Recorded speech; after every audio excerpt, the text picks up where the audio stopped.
Also got old school iron. It's the first video of the new year 2016. We hope y'all had a great holiday season with your family and loved ones, and hope you're ready to start the new year out. We want to kind of get this video kind of about, this is the time when people are going to start dieting down, New Year's resolutions, stuff like that. So we wanted to kind of tell you what we've learned kind of through our first cut, some carb sources that can kind of help you out when you're getting kind of tired of the same old stuff. Yeah, so you don't have to just eat sweet potatoes and brown rice. As long as it fits in your daily carbohydrate goal for the day, it's going to work. Now, you don't want to just fill it with Pop-Tarts, but there's some leeway. And before we get started into the sources, keep in mind that we normally save probably 75% of our carbs for after the workout, for a post-workout meal. So that allows us to eat more carbs and maybe some dirtier type of carbs after the workout. So a couple bowls of cereal, some fries, you'll see some other stuff that we eat that you might not see the typical bodybuilder eat. And the reason you want to do it post-workout is because your carbs is an energy source. It's called glycogen. It gets stored in the muscle, and when you work out, you actually use all of that. That's and that helps with you getting pumps and the muscle feeling full during the workout.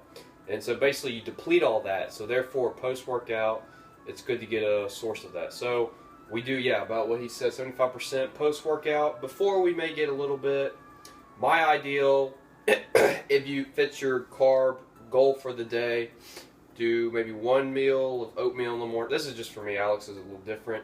Like maybe some oatmeal in the morning. Has 25 grams of carbs.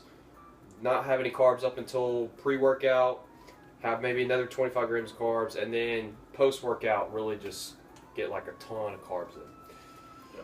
So we're gonna show you. So you have the genuine, like brown rice, white rice, just sweet potato, and we get that during the cut, you're going to get tired of those carb sources, and maybe you're wanting something a little different.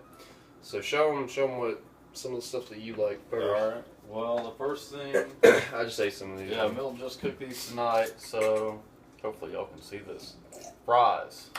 So we cook all different kinds of fries. Let me get some out of the freezer. There's all kinds of fries. These are crinkle fries, and the macros are actually not as bad as you would think. So, example, Ore-Ida, golden crispy fries. The macros, if you can see, are not great, but if you save it for post-workout, a little lower, if you save it for post-workout and you save your calories, you can eat these. Mm-hmm. Another good brand is Alexia. They're a little cleaner fries. The macros are a little better. Let me show you guys. So you just saw the Ore-Ida. The macros for these are a little better, a little less fat. Try to get the fries with the least amount of fat as you can, but again, that's why we save the majority of our calories for post-workout, so we can load up on the calories, really enjoy it. So now, while these fries are a good mix-up, you don't want to do it. It's really easy to fall into kind of like a, you feel like it's okay to eat it all the time, and you don't really want to do that, because we experienced some of that. We would end up eating the whole bag and stuff. And the reason it's not, there is fat in it, and the reason you don't want to have too much fat mixed with the carbs is because what's going to happen is the carbs, your first main source of energy, it's going to get stored first. The fat that's already fat will automatically be stored as fat, so it's not going to be utilized as energy till all your carb is going to get. So that's one thing. Another thing is some cereal. Now this is like, this isn't like, it's not like Wheaties, like whole grains. It's like, corn flour and sugar and. But hey, like you can get shredded eating this stuff. That's right. You can mix it up. It's going to have a lot of simple carbs. Alex has got a little. Yeah, this is just what I like, kind of in between. It's healthy, but still has a little. Yeah, a little cleaner. You want to make sure you get some fat-free milk, just because less fat, just more carbs. Yeah, and keep in mind, most sugary cereals are low in fat, so you pair that with fat-free milk, and it makes for a great post-workout because it's low fat but high in carbohydrates and high in simple carbohydrates that replenish the glycogen sooner. Like Milt was saying, if you have too much fat and carbs together, you might as well have a donut. You know, it's the same thing. So and then mornings we don't have any. I'll show a picture of the kind we use. It's called Simply Hash Browns. These hash browns are awesome. I was eating them in the morning some. Right now I've kind of cut it out of I've kind of just, we're just kind of eating mostly right around the workout. We've kind of cut it out of our breakfast, but the Simply Hash Browns are really good. And then also, you can show them Alright, another thing, pasta. I feel like nobody eats pasta anymore. It was really popular in the 70s and 80s for post-workout. The brand that I get, not that it matters too much, but it's Dreamfields. It's lower on the glycemic index, which is just a measure of how simple or complex a carbohydrate is.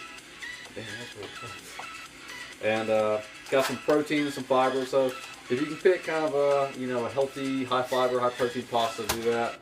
I'll do that with like ground beef, preferably lean ground beef to cut down on the fat. Some low-fat pasta sauce and some reduced-fat cheese, and kind of make like a spaghetti.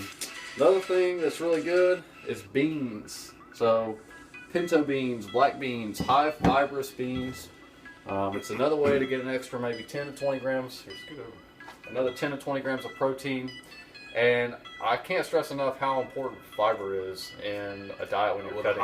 especially with high protein too. Yeah, you need to be able to digest it and clean your body out, and especially when the calories are low, the fiber is even lower. So whether you have to supplement with fiber, whether you need to eat more beans, lots of vegetables, and even with like broccoli, it would take a shit ton of broccoli to hit 20 grams of fiber. It'd take you 10 cups of broccoli. So beans is a great way. It's got like 7, 8 grams of fiber. And also we eat a lot of Quest bars. Yeah, or at least if we have it, at least one a day. If we have it, that are the Mission 1 Muscle Tech bars. What you want to do when looking at a Quest bar is it's going to say 21 grams total carbs, but then it's going to say 17 grams of those carbs are fibrous carbs, and then so many carbs are going to be net carbs. So that's something to pay attention to. That's why Quest bars and these Muscle Tech bars are popular for protein bars, not these big, that 400 calorie the Metrics bars. Yeah, no, those are... Steer clear of anything you find at a gas station. Yeah, those are not good. The Quest bars and the Mission 1 bars, there's a reason they're good, and the reason they're popular is they do taste good, but also it's because fibrous carbs kind of run right through you. They don't really get stored. They help clean out your system. Obviously, that's what fiber does.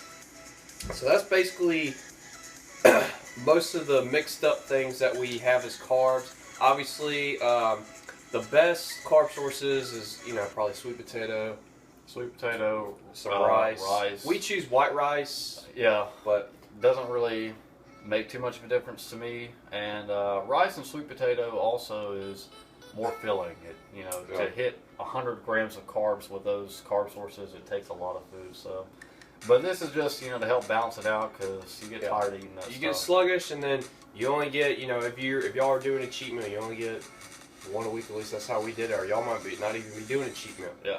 And I wanted to, quick thing I wanted to say here is I've been seeing a lot of, and I know people probably heard about it, is a lot of people lately, at least at our gym, I'm seeing they're carrying around these big old things of Gatorade, which Gatorade is great for athletes because carbs are essential for an athlete such as like a football player, a baseball player, because they need that energy, they need that glycogen. But if you're trying to be lean, you're trying to get shredded, and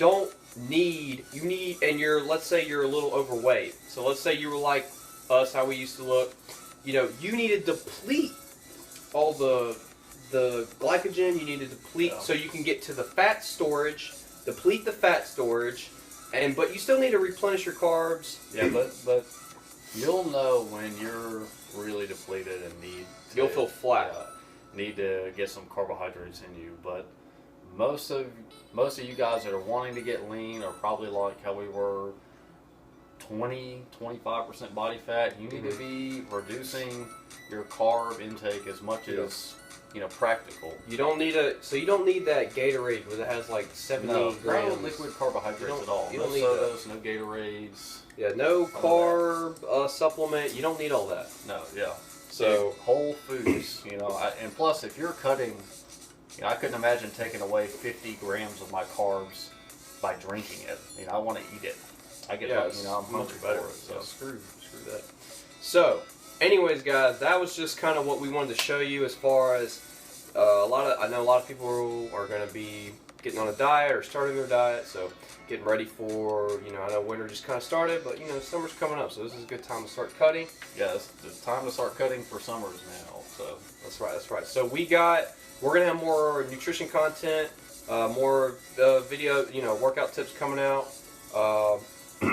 So, like and subscribe. And hit us up on our Instagram. Y'all can see some progress photos there. Yeah, I'll have our Instagram pulled up. You can also follow us individually, but we'll have a lot more daily post stuff on the OSI Instagram.